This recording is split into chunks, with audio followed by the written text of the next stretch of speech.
On a recent road trip just south of Daytona, Florida, Michael and I happened to drive past this train depot, and I knew right away that I needed to make a U-turn and go back to see it.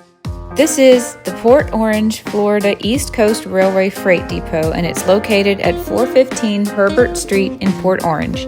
Henry Flagler, a former associate of John D. Rockefeller in the Standard Oil Company, attempted to open Florida's East Coast for tourism and development.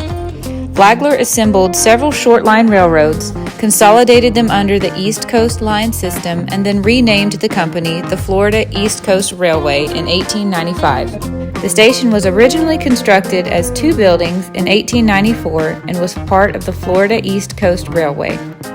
The passenger station and freight depot were joined together in 1924.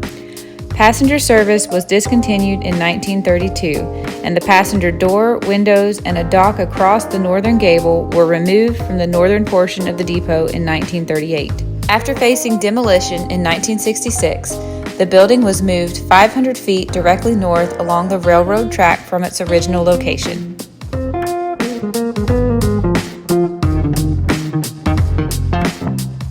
The Port Orange Depot is considered a good example of vernacular railroad architecture, as it was created as a simple, standardized frame building designed by the railroad's engineering department in the tradition of many railroad depots of the late 19th century. It's also a good example of how railroad companies altered existing buildings over time to reflect changing economic forces and community needs.